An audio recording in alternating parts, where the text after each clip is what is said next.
Welcome to the Roots of the Spirit podcast. I'm your host, Spirit Tawfiq. I'm a social justice passionista and daughter of the civil rights movement. This podcast is my commitment to serve as an intergenerational bridge and galvanize change by having honest conversations about identity, the social construct of race, racism, and social justice. Welcome to Roots of the Spirit. Dearly beloved Roots of the Spirit community, thank you so much now and always for joining in to listen to the podcast. I really appreciate it. This episode is very special and dear to my heart because I interviewed my husband, Hisham Tawfiq, and I'm not going to give his formal bio at the moment because I actually give his bio while we're engaged in the interview. So that is forthcoming. But I wanted to just speak briefly in the intro to talk about just some of the things that came up and we discussed following the episode. First of all, something funny and light. When I first started recording the episode between he and I, we were sitting there and I had notes and I began to read from my notes or kind of refer too heavily to my notes in his opinion. And so he kept saying like, no. And I'm like, wait, that's not fair. Like, no other guest has told me, well, I just don't like the way you're delivering this. So it's very lighthearted and funny. However, maybe one day there will be a bloopers tape that I'll release because I did keep it.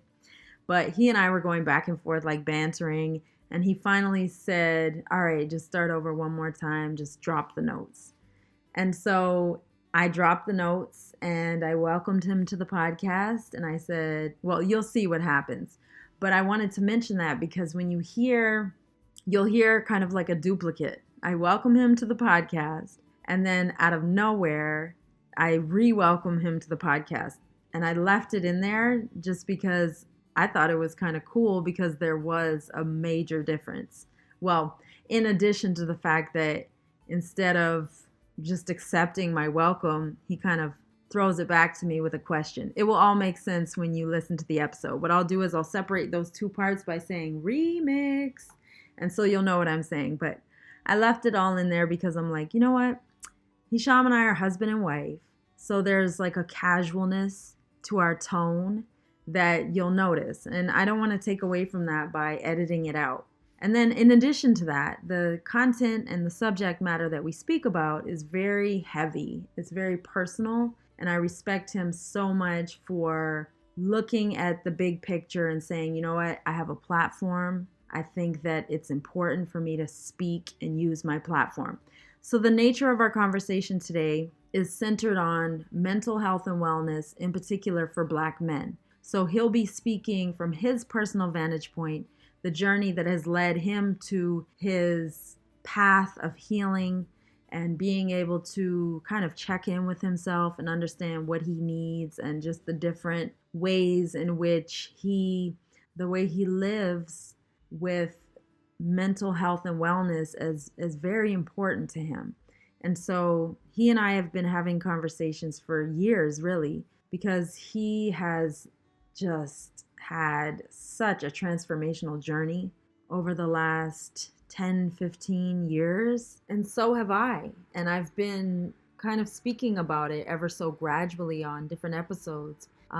We will definitely have conversations around mental health and wellness as it relates to women of color, Black women. But today it's focused on Black men. So back to what I was saying. He has this amazing platform as a world-renowned actor. And when we talk about what is most organically, authentically true to your heart, we have conversations like we just talk and talk and talk. Trust me, we like talk and talk and talk. Like we talk a lot. And we both respectively believe that the best people to speak on matters are people who have lived them themselves, especially he being a Black man in the United States is really speaking directly to Black men in the United States and that experience and trying to destigmatize the conversation around mental health and wellness. Another point to add to what I'm saying about our casual nature of communicating is that it's a real conversation. And you'll be hearing some of the things that he discloses for the very first time. But between us, we've had this conversation.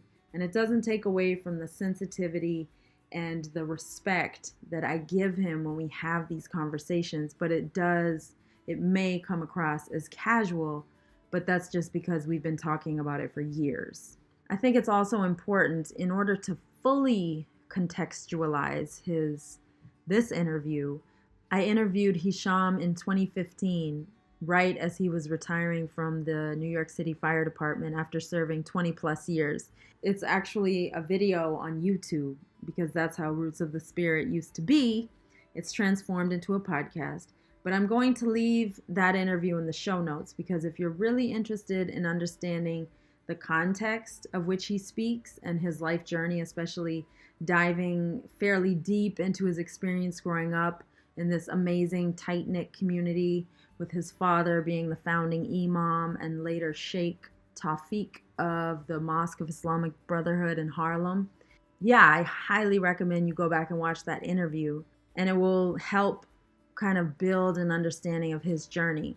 To the best of our ability, this episode will stand alone, and it will merely graze the surface, because today is kind of our kickoff conversation. And like I said, he made me throw out my notes. No, I'm just kidding. I mean, of course, I still had notes, but it wasn't the most formal of conversations around mental health and wellness. And this will be a kickoff, because we do intend on keeping the conversation going, in continuing to find resources that we can share with one another. And I have a serious request that if you know of resources for mental health and wellness in general that can benefit the listeners, please send them to me. My website is rootsofthespirit.com. You can go to contact and you can send an email and it will come directly to me.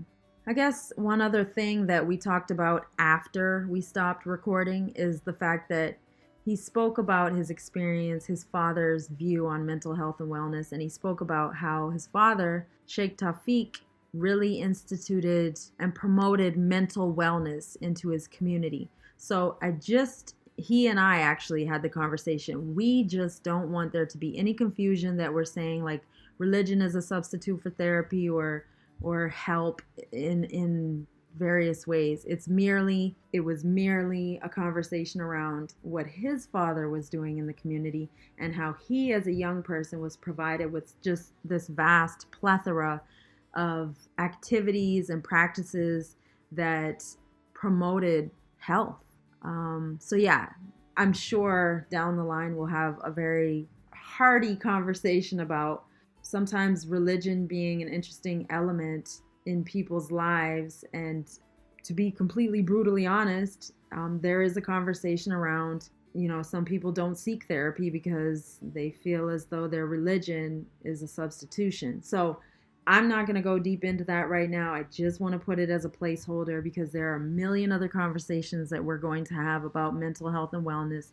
I also encourage you to submit ideas. You can send them to my email, and especially related to Hisham and his journey, because he has stepped forward to use his platform to speak out and promote health and wellness within the Black community, and specifically with Black men. And the last thing that I'll say before we kick off the conversation is, although we don't dive so deeply into it, Hisham and I are both very well aware of the obstacles to seeking help in whatever form or fashion that looks, whether it's seeking a therapist, like a psychologist or a psychiatrist. Like, all of these different resources and services there are so many obstacles, and access is a big issue. And we acknowledge that right up front, that we might be having a conversation that involves like speaking very casually about, maybe therapy. And like, speaking of therapy, I know that therapy is very expensive, but what we're trying to do with this conversation is to channel and pool resources, because I personally know, and I'm going to put this in the show notes, that there is a conversation that has emerged promoting mental health and wellness for Black girls and Black women. amazing resources that I'm aware of. And there could be possibly absolutely amazing and awesome resources for Black men as well. And that's why we're putting this out there. We don't have all the answers. We're putting it out like a boomerang and hoping you can help us build this inventory and this resource list so that we can together collectively like have an impact. So those are just some of the things that I wanted to put out before you hear the episode, because it's a deep conversation. So I did want to make sure that I made those acknowledgments. Thank you for engaging with us. We really appreciate it. And we look forward to our next episode with Hisham Tawfiq talking about mental health and wellness for Black men. The content and discussion in this podcast will necessarily engage with the topic of mental health and wellness and trauma. My intention is to provide a platform from which we can engage bravely, empathetically, and thoughtfully with difficult content. Welcome, welcome, welcome. Just checking my audio and let's go. Welcome to the Roots of the Spirit podcast, Hisham. I'm so excited that you're finally going to be on my podcast. Thank you for having me. I say finally as a joke because you were one of the original Roots of the Spiritees when I had my Roots of the Spirit launched as a video series. So there's this awesome interview that we did. It actually coincided and we launched it at the cusp of you retiring from the fire department after serving 20 plus years. Yes. So I'm going to include that link to the YouTube video in the show notes, but today we're talking about something different. We've been bouncing around ideas for some time now, and we work together a lot behind the scenes in various ways on various projects. But in this case, we both decided that the time is right to bring some light to the work that we've been doing behind the scenes. And in this case, we're talking about having you come on the podcast. On a periodic basis to spark conversations about mental health and wellness, especially as it relates to Black men. Yes. Remix. Welcome to the Roots of the Spirit podcast, Hisham. I'm really excited to have this conversation with you. Why? Because I think that the world has this idea of who you are, and I love the image that the world has of you, but I have a glimpse of the behind the scenes, Hisham. Wait a minute, whose interview is this? Mine or yours? You say you're excited. I wanted to know why. That's all.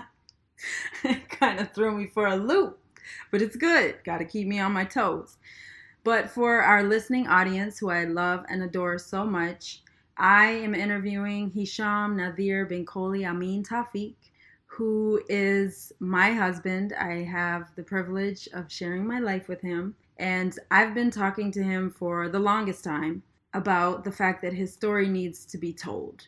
And he has a magnificent story. And as I mentioned a minute ago, I interviewed Hisham right about the time when he was retiring from the New York City Fire Department after serving over 20 years. I'll leave the link for that interview in the show notes so you can learn about Hisham's journey toward retirement, becoming an actor, and booking the hit show The Blacklist all lined up together. That was in 2015. But I've since rebooted my Roots of the Spirit platform, and it now lives and thrives as a podcast. So here we are. Back to what I was saying, the world sees you as a brilliant actor, because you are, but also, you know, I'm a doting wife. But I see so much value in you sharing parts of your experience to speak out about your journey related to mental health and wellness. So that's going to be at the heart of our conversation. And also, I hope we've gotten to the point where we can agree that you will be a periodic contributor, because we're trying to create momentum with the beautiful platform that you have, can speak out about your own experience and hopefully impact other people, in particular young Black men and Black men in general, as it relates to mental health and wellness, growing it organically. What comes to mind when I say mental health and wellness? When you say mental health and wellness, I automatically think about just making sure that you have a healthy mind, soul, and spirit. Healthy mind, body, and spirit. What I thought would be kind of cool is, for the benefit of the listeners, as well as just to have a reference point to spark from. I'm going to read your official bio, which I have on my website, rootsofthespirit.com, because I represent you when it comes to your community and grassroots speaking engagements. Of course, you have like managers and agents that you work with for your Blacklist life and identity, but I work more on a grassroots level. So this is very fitting within that realm. So let me read it. I want you to close your eyes just because I want you to be fully present. Long before becoming widely known as Dembe, a Sudanese freedom fighter and right-hand man to Raymond Reddington on NBC's hit show The Blacklist, Hisham Tawfiq discovered his passion for the arts in high school while performing the poem I Know Why the Caged Bird Sings by Maya Angelou. Hisham then studied at the world-renowned Negro Ensemble Theater Company, which has brought forth such notable actors such as Denzel Washington, Ossie Davis, and Felicia Rashad. He also studied with Susan Batson, who's known for coaching actors such as Nicole Kidman and Tom Cruise. Hisham says, as an actor, just like a human being, evolution and education are infinite. Throughout his career, Hisham continues to call on his life experiences and training to inform his choices as an actor and artist, being it as a Marine in Desert Storm, a correction officer at Sing Sing Correctional Facility, or as one of New York's bravest, FDNY. I enjoy portraying the leaders, fathers, and husband roles with heavy emotional currents flowing through their stories and characters. I also love work that has a spiritual tone. Evidence of this work ethic can be seen in his dramatic work on FX Lights Out, NBC drama Law and Order, SVU, and Criminal Intent. Hisham also starred in a groundbreaking one-hour drama Gun Hill as Captain Sanford, starring Lorenz Tate. He has also starred in episodes of 30 Rock and Nurse Jackie and the beautiful coming-of-age film about a young African-American Muslim girl, Jin. So that's your official bio. And when I reread it, what's interesting to me is that there's a thread running through it, although it's your professional bio, that gives us little inklings at your spiritual nature, at things that, to me, when I think about it, indicate your deep personal connection to yourself and what you draw on and that type of thing. I just saw so many gems and I want to spark the conversation around that. You were inspired at a very young age by I Know Why the Caged Bird Sings by Maya Angelou. Can you talk to me about your recollection? Why that poem? Wow, that was a long time ago. That was high school, like 11th grade or 12th grade. I think it was my first time reading a poem out loud with a public audience, and something about there's a difference between reading something to yourself and then reading it out loud. And for some reason, reading that poem out loud for my class made more sense to me than reading it in my head. And for some reason, I felt free. That's the only thing I can say. I felt free reading it, and I felt good reading it and performing it for the class. I couldn't even really remember, I couldn't tell you word for word right now what the poem was about without going back and looking at it, but if I was to think where my head was at that time, I just felt free. When you're saying that, what comes to mind is there's this beautiful quote from Maya Angelou saying that people might not necessarily remember what you said to them, but they will remember how you made them feel. So that's beautiful. We've done a very comprehensive interview focusing on your life, your upbringing, your role in the FDNY, how you became an actor on the YouTube series. However, in a very broad sense, can you give a quick snapshot of your life journey that brought you to this moment? Whew. I started playing football in high school. Well, even before football, I think one of the earliest memories I have of performing is my father used to make me do like these, they call them katas, karate. You learn a bunch of karate moves. So I had to perform these katas on a stage before my father used to give his lectures. I was like the opening act. And that's like my earliest memories of doing or performing. But then I would say after that, I didn't do anything until maybe high school when I started playing football and fell in love with it. But the injuries couldn't continue. So I started taking dance, specifically a West African dance class. I fell in love with the drum, the African drum, the djembe. And then from dance, over the years, it transitioned from dance to theater. And then it got to a point to I started doing TV and film. But at the same time, I was holding down my job with the New York City Fire Department. And all throughout those 20 years, I was always doing plays and auditions and short films. And it was like a slow burn. And 2013 is when I booked The Blacklist. To give a bit of context about how you grew up in a very tight knit community. Your father, Sheikh Tawfiq, was the founding imam of the Mosque of Islamic Brotherhood in Harlem.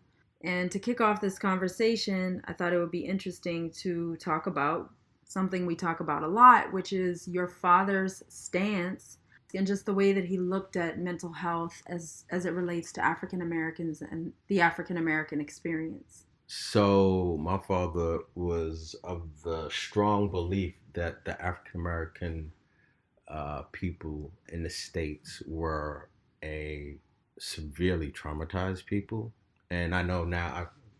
And I just read an article where somebody was saying, was it my brother? Somebody was like, this guy wrote a book, and he was like, the only thing with black people is they think something's wrong with them.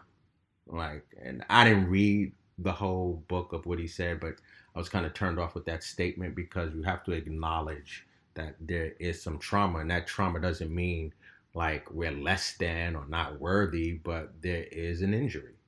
And I always use this example when I'm talking about trauma, especially mental illness, is like, and he said this in one of his khutbahs, in one of his sermons, was that African American folks, black folks, are so quick to recognize physical injuries. Like if you tear your knee up, you're like, oh, I got to get surgery. Break your ankle, break your wrist, break those physical injuries. We acknowledge, we seek help, we want to get ourselves up and running again. But when it comes to what I call mental injuries, we, for some reason, don't recognize it, not aware of it, or are ashamed to acknowledge that injury. We'll say, yo, I broke my arm, I gotta get it fixed. But if you say, hey, I had a breakdown, like that's something you're not gonna say publicly, or even to yourself privately. So he was very aware of that way back in the early part of his life, that was something that had to be dealt with inside the community, of just recognizing that they're both injuries and they both need to be treated accordingly. He was of the belief of getting help, but then he was also of the belief of be careful who you go to for assistance. And I think his analogy was like, if your toilet is overflowing, you're not going to call an electrician. You know what I mean? You're going to call a plumber. So he spoke in depth about this, and in his opinion, was that Islam was the medicine to heal the traumas of, and I don't know if that's the right way to put it, but he believed that Islam was the parachute, was what you needed to help guide you through a lot of these traumatic illness and injuries. And that was something that he firmly believed and spent his life trying to teach and make folks aware of it so that they could become healthy and enlightened. So he was light years ahead and well aware of what was affecting black people, and he spent his life working on a cure. He actually implemented different practices into the community. Mm-hmm. I just want for you to expand upon that, because it's the teachings of the religion, but also the practice that he specifically, and I mean like some of the ideals, right? Mm-hmm. But he actually had the community in practice in various ways. Yeah. So, from an early age, there was always physical activities. Like we always played soccer. We learned how to swim very early. He was scuba. He had his scuba license, so he knew how important swimming was, which is a life skill. We did a lot of camping and outdoor activities. We did a lot of, when I say military training, just drilling.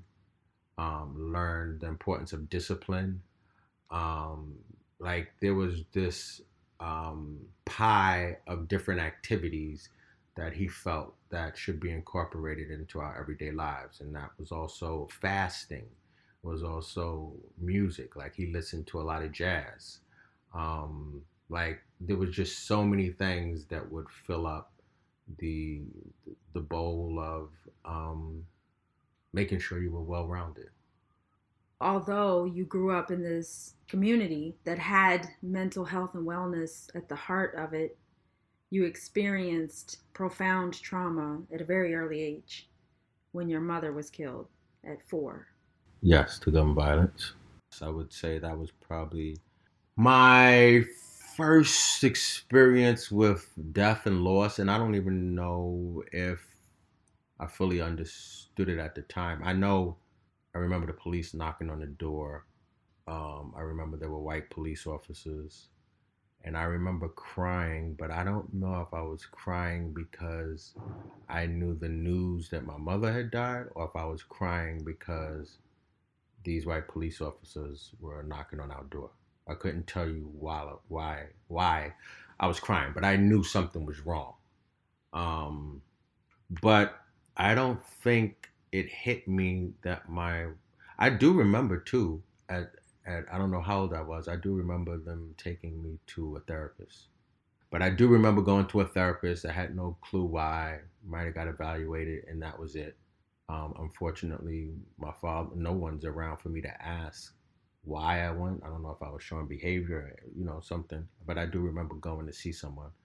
But I don't think I really started, because then I had a stepmother. So I don't think I really realized not having my mother until maybe I was like 8 or 9, maybe even later.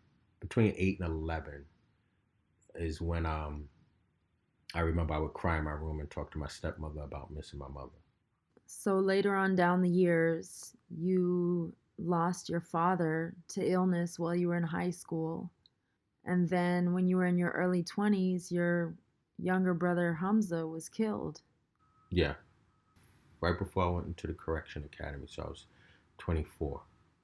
And he was how old? Hamza was, I'm bad with my brother's ages. Um, he was at least 4 or 5 years younger. He was in his second semester at Binghamton University, so he was probably 18 or 19. Even though we've had this conversation many, many times, just when I hear you say it again that you lost your mother, your father, and your brother, I'm just in awe of your strength. And that was before you had your emotional awareness. Yeah, that was all. I mean, I lost my mother, father, and brother before. But then again, all of that was buried. And then I just went on through life not really thinking about it. And it didn't pop up again until it popped up again around 2004 or 5 when I bought my first house. And I remember I was excited about buying my first house, but then it just hit me that I didn't have a mother or father who could say, hey, we're proud of you. That's a huge accomplishment. And then that's when I had like my first like kind of like breakdown. Knowing that you experienced trauma after your mother was killed at such a young age, and then how it came back to you and how it flooded back to you in some instances. And you've talked to me about how some of your acting teachers, Susan Batson in particular, through an acting activity, kind of gave you an awareness about yourself and how you were feeling about your mother's death that you might not have otherwise realized. Do you want to talk about that? Yeah. So, I mean, I knew for a long time when I really started to like take a lot of, actually, I think it started with Tasha Smith's. She used to have like this intense acting workshop that was like a Friday, Saturday, Sunday. And I remember taking this workshop, and I remember the beginning of her class, she has something called an emotional dump. And you're supposed to get on stage and just emotionally dump. And I remember getting on the stage and I tried to emotionally dump, and I just found myself, my mouth was dry, and I was just really angry, but really not showing any other shades of my feelings, just anger. And I remember her saying, "Hey, you need to go work with Susan Batson, who I believe was her teacher." And her saying like she's like this emotional genius and can help like really like tap into tap into that. So I went to Susan Batson, and she had this class called, I can't remember the name of the class you had to take, but it was like this introduction course, and you had to go through all of these steps. You had to pass each step. Mm-hmm. So like one was called moment of defeat. Another step was called you had to call a parent. Another one was called lost and found. Like you had to lose a possession. So my father had a Rolex watch, and it was very special to me, and I kept it. And I remember on Lost and Found, I had the watch, and like I had to put it somewhere and trick my mind into thinking I lost it, and like really going crazy, like finding this watch. But then the one that really, really, really opened the floodgates for me was this step where you had to call one of your parents and have a conversation with them. I remember doing it the first time and I failed. I got up there, I was just angry, yelling, and I failed. So then I went home, and I remember that's when I started listening to Anthony Hamilton, and I listened to a couple of his songs. And for some reason, I started looking at my mother's picture, and it just opened up all of this other stuff. So then when I went back and did the class again, I played that song while I was doing the exercise, and the floodgates just opened. And then to build on that, we had another step where I called my mother and had a conversation with her. And just from there forward, like the light bulb went off about how to tap into my emotions and solving some of the issues that I had um, with the loss of my mother. I mean, I lost my mother, father, and brother before.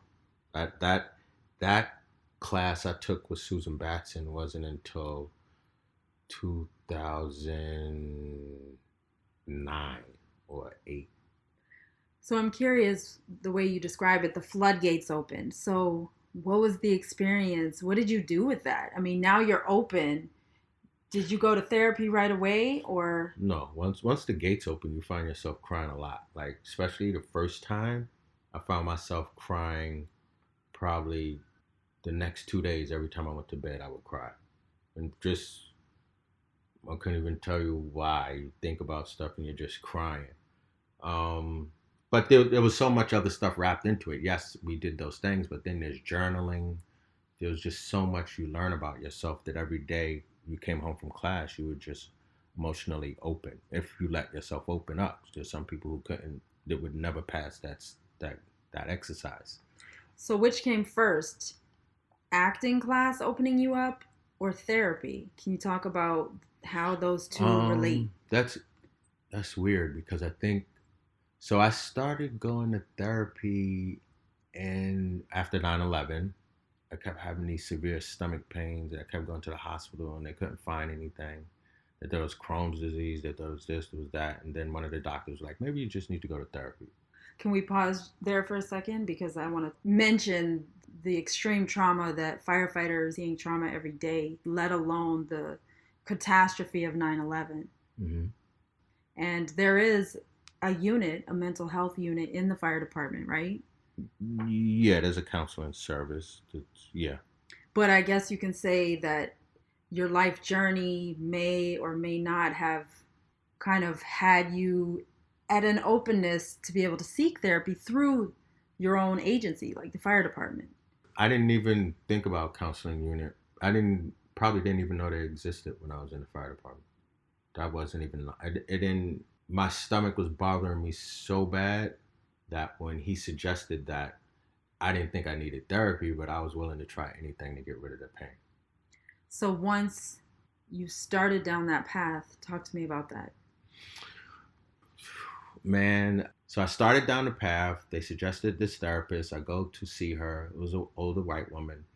And there was just no connection. I think I would go there and probably be mute for 40 minutes of that hour. It was just kind of painful. And I remember specifically looking for requesting a black therapist, but there were no black therapists in the network. Do you think that, I mean, of course, we're going to get to why you think it's important to seek out somebody who can understand your cultural background, ethnic background, like why that is an advantage in terms of seeking out therapists. But going back to you personally, were you even ready to open? No. Or was it a combination? It was a combination of not necessarily the best fit, and you might not have been ready to open fully. Correct. It was a combination of both. I just didn't even, there's no like pre-class for therapy. So especially me as a black man in my 20s, like going to see this white woman, I was like, I didn't even know what to do. I didn't even know how to talk or speak about. First of all, I didn't know I had a problem. I was like, my stomach hurts, so so that's why I'm here. So it wasn't like, oh yeah, I had this happen to me, and I just went there like, yeah, my stomach hurts. They said I need to come here. So it was, man, I think I was with her for like a year. Sometimes I wouldn't show up for appointments, not even call her to let her know.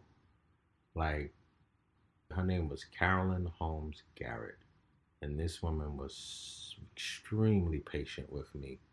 Um, and it took probably a year, and not of me going to her once a week, a year of me going, not going, going, not going, not calling, like leaving her hanging. It took a year of me finding, it probably took a year for me to say, okay, you know what, let me give this a shot. And then when I made up my mind to give it a shot, that's when we started to make some progress of just talking about my upbringing and background and all of that type of stuff. But then at the same time, I think I stuck with it because I think the stomach pain went away.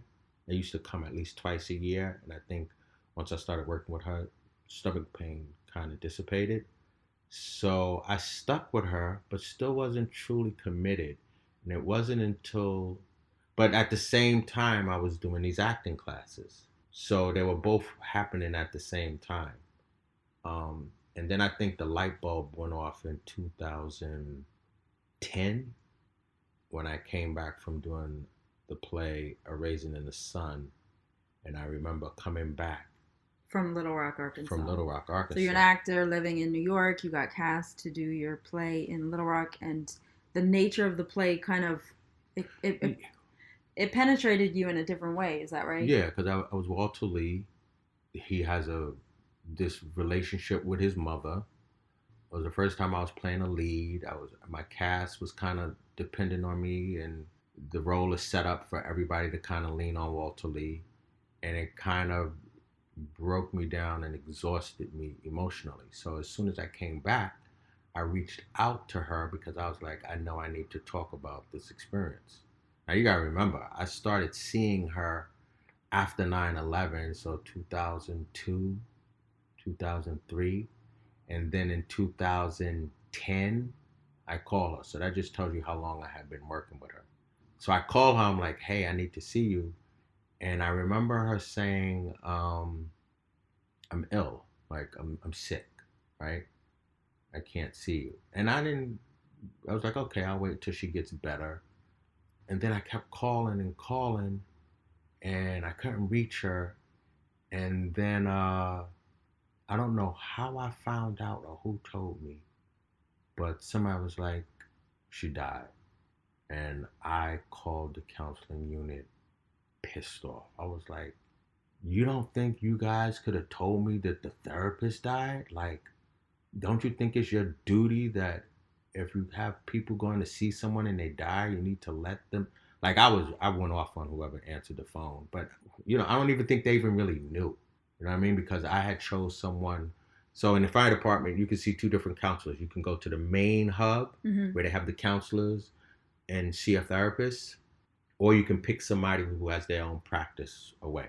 I knew I didn't want to go there as a black man, just sitting in a room and everybody looking at me and judging me. I didn't want to do that. I wanted something a little more private. So I chose somebody. So maybe they didn't know, but I find it hard to believe that they didn't know that she passed away. So I had to look for another therapist.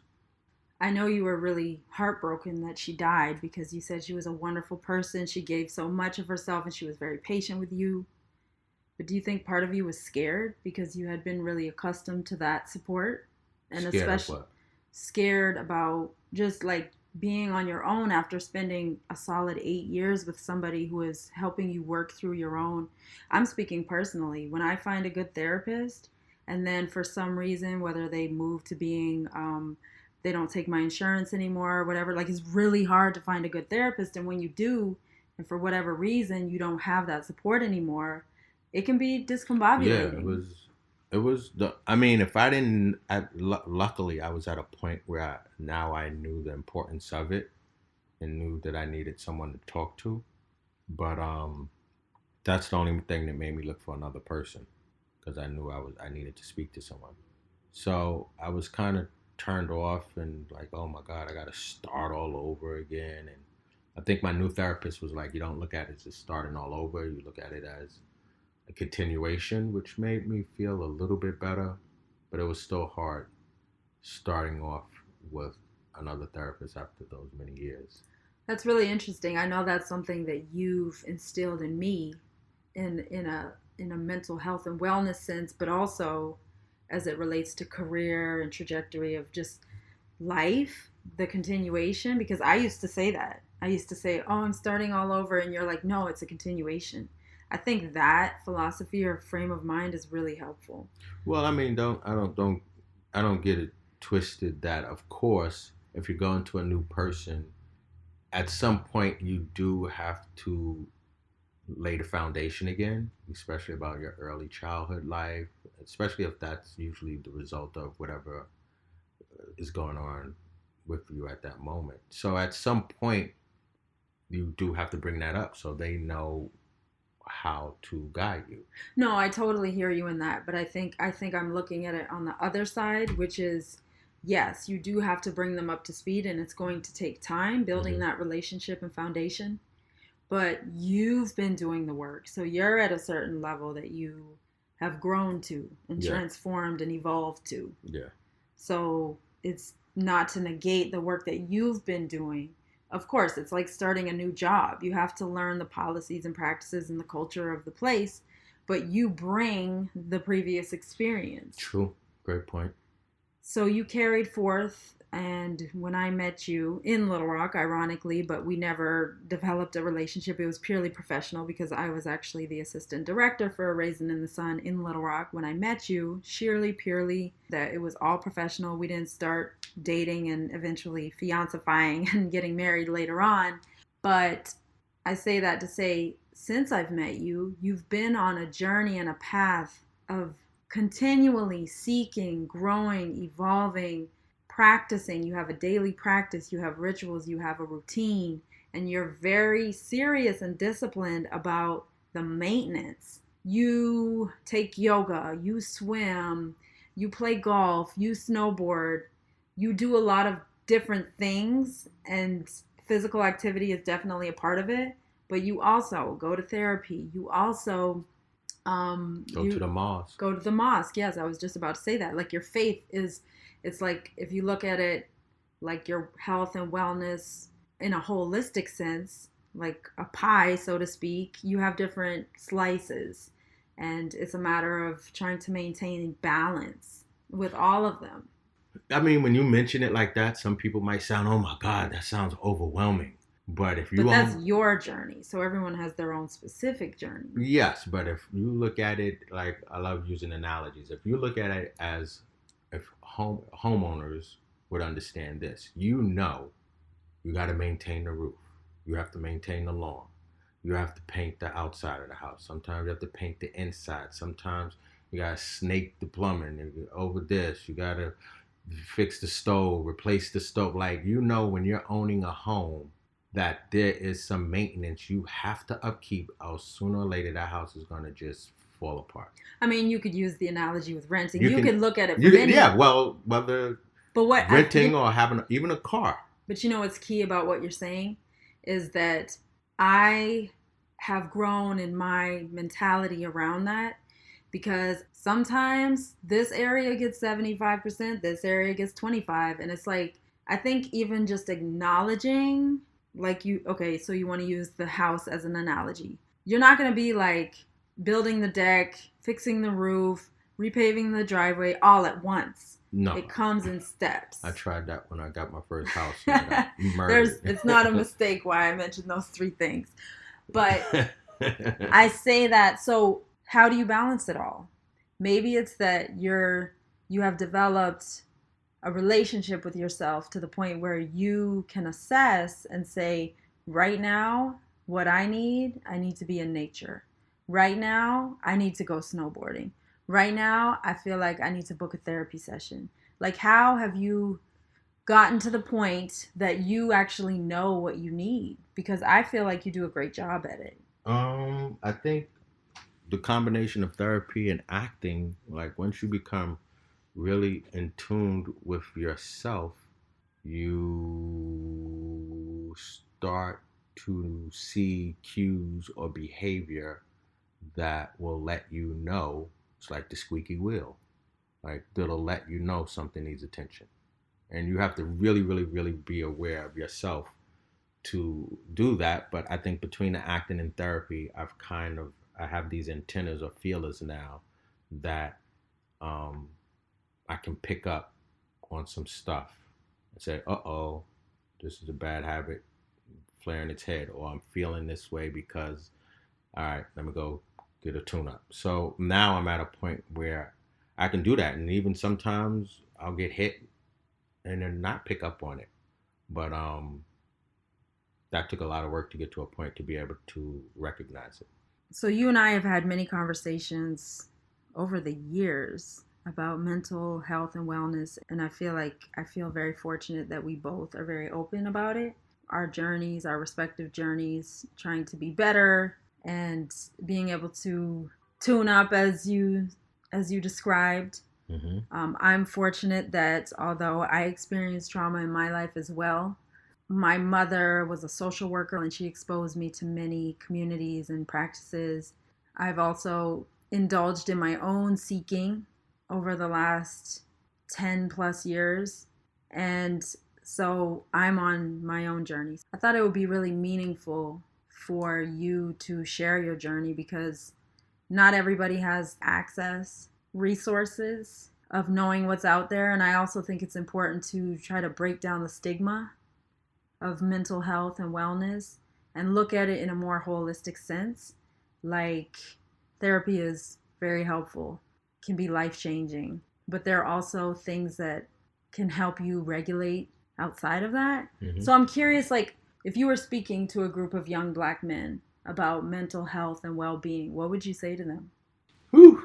It's hard because, wow. It's hard because when you don't know, you don't know. And if you're surrounded by a whole bunch of people who don't know, like, it takes an incredible amount of insight or awareness to step outside and do something different. So many young people who are in need of help are surrounded by groups of people where everybody needs help, so everybody thinks they're fine. And then to step outside of that group, now you're leaving all your friends and your homies, going to go do something that you might not truly believe or trust, or is foreign to you. Let's not even talk about having the money or the know-how to even where to start with that. Well, that's what I was saying earlier about resources and access. I mean, I feel as though like there's institutional racism is at play in terms of racializing therapy, racializing services, Absolutely. I mean, and it's so interesting. Like, even I read an article in the Times where they were talking about the whole opioid crisis. and they were talking about why it had affected so many white people in these rural areas and why it was so much of a bigger problem in white communities is because of the racism where as a black person you go to the doctor and say, oh, my knee hurts, I'm in pain, and they dismiss it. Oh, you'll be all right, go take some. But a white person go there and say, oh, boom, you get the pills. And they were saying that was part of the reason for this whole thing. It was kind of racism was in part of that issue. And it's the same thing when it comes to therapy. I think this country looks at black people as being strong, being can take everything, not being in pain, just and that plays into even black people were thinking that they can overcome some of those things or they have no problem, but it's not true. So you mentioned something that sparks me to think about. So like catastrophes and wars, just different quote terrorist attacks and that type of thing are looked at like, okay, this happened, this historic event or this contemporary event happened, the people need help. Mm-hmm. Like there is an awareness around 9/11 responders that mm-hmm. trauma was inflicted and intergenerational trauma set in motion. We need help. Mm-hmm. So looking at that, but then going up even further, like in terms of looking down on all of this with like a 30,000 foot view, Black people in the United States and the intergenerational traumas of being ripped from their homeland and the sentiments that you just described that, oh, you're fine, or what are you complaining about? When you have hundreds of years of intergenerational trauma passed down. Of course, on the flip side, there's the resilience and the strength, but have we dealt with the trauma? No. I think now I think intergenerational trauma is a word that I've just learned about in the last 5 or 6 years. And now reports are coming out and scientific data is coming out that backs it up. But even with all of that, the government or the powers to be haven't said, hey, you know what? We need to provide, forget why everybody keeps thinking that it has to be a monetary payment when we talk about reparations. Why can't it be, hey, free therapy? You know what I mean? Why can't it be something like that? Because if you're going to acknowledge that trauma can be passed down from generation to generation, then you need to take out the people who are most affected or suffering. And if you look at slavery, then 1 + 1 is 2. But there's, of course, there's some people that I'm not going to acknowledge that. And I think one of the huge problems, and it's something that made it clearer for me. I was already aware of it, but will make it clear for other people, is when I went to Ghana. I was just thinking about that. The tour guide. So you went to Ghana with your son. I took my son for his 21st birthday to Ghana for about 10 days for the year of return, and it was probably the best trip of my life. And going to, some people say Elmina or Elmina Castle, which is the oldest slave port in Africa, and the first. One of the things he said that was extremely profound was he talked about how people would judge or had opinions about the slaves and how they fought back. So you had some that revolted and were condemned to death. You had some who got on the ship and committed suicide and jumped off the ship right there knowing sharks were in those waters. You had some that made the journey. You had some that died from sickness and illness and disease. Then you had some that made the journey. And his explanation for those that made the journey, he was like, you got to look at it. These are people who were ripped from their mothers, their fathers, their daughters, their sons, their aunts, their uncles. And if anything, they had a hope that they would one day see them again. And that hope gave them the fuel and the determination to live and to get through all of those stages of abuse and horrible treatment. But he said each one of those African people, each choice that they made was still an act of fighting back, was still an act of speaking up, of revolting. And when you look at all of those different stages, you say, okay, there are different ways of doing it. So I say that to say, so you have some people who will say, oh, well, this person is successful. He came from his one mother household living in the projects, but he went to the college and the MBA. He had millions of dollars. This guy started his own business. This guy did this. Okay, fine. We are all made differently.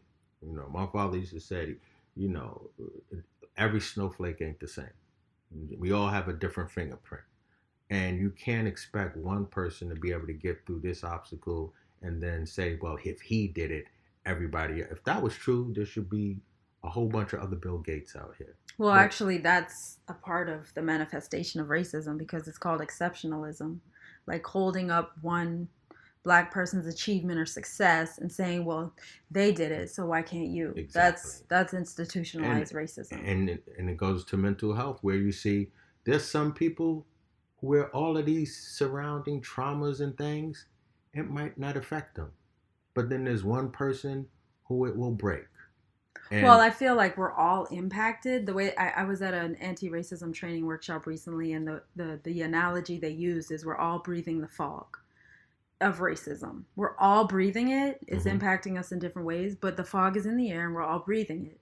So I feel similarly when it comes to mental health and wellness. We're all breathing it. Like every human being right now on the planet is dealing with something. It's a very interesting time.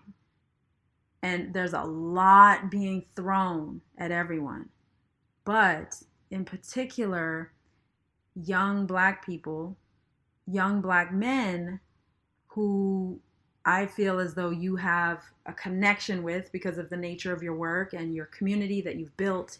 I really want to spark this conversation and try to and I'm not saying we have a solution today. This is just the beginning. Like we're literally sparking the conversation. Just in preparation for the interview, I started poking around online and looking at the different initiatives that are going on because interestingly enough, you and I have been looking, okay, so what are the Black male initiatives related to mental health and wellness? And it's very, very slim. And so like on a national scale, yes, people are doing things, but we need more. And so that's how our conversation initiated. So I went online and I looked and I saw that Chance the Rapper has actually started his own foundation.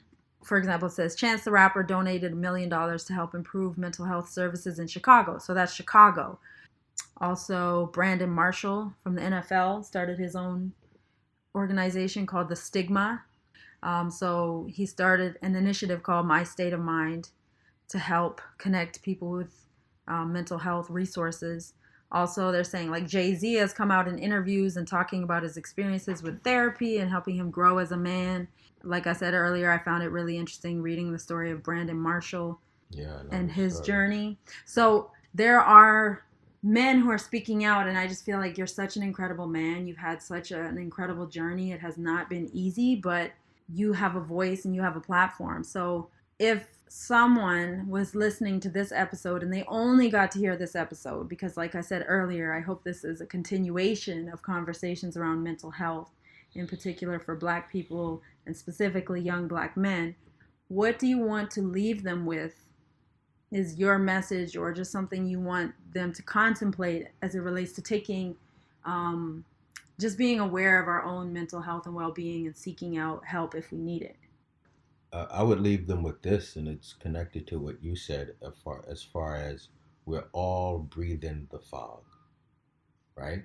So if you know that we're all breathing the fog, then the question is, how is it affecting you? Now, where are you on the scale? It's affecting you in some way, Whether it's severe, mild, very little, you're being affected. Like I said, if you look at it, it's that analogy. Like, so as a firefighter, we would go into a fire. It's smoke, CO, all of that. When everybody came out, they would have something called, I think it's called the MERV bus or something like that. They would set up a bus. Everybody who was in that fire had to go to this bus and get your CO level checked. And some people's levels were higher than others. And depending on your level, then you had to go get treatment or take longer, get some oxygen, whatever it was. But everybody came out that fire and got checked. So I would say that all of us, all the black people in these states, United States, like you said, we're breathing in the fog. Now we all need to go get checked, find out our level, and then build some type of plan of dealing with it and maintaining a healthy, balanced lifestyle. Had to take a breath. I want to say thank you for being open and vulnerable. I oftentimes find myself trying to maintain a healthy balance of using the platform for people's stories to be amplified, but being sensitive to, we should have an awareness of these issues and how they live and manifest, but oftentimes we don't. And I know personally, I learn from people's stories. And so I appreciate your boldness and your transparency, especially when it relates to talking about things that have traumatized you. I say that I won't have any of my guests speak about anything that I'm not willing to speak about. So if you're interested, I mean, I'll throw it out there right now. Maybe we can turn the tables one day and you can ask me questions about my journey. But I just want to thank you for sharing so openly. Thank you for having me. Thank you for the discussion, and I look forward to building on it. Thank you so much, Hisham. All right. Have a healthy, lovely day.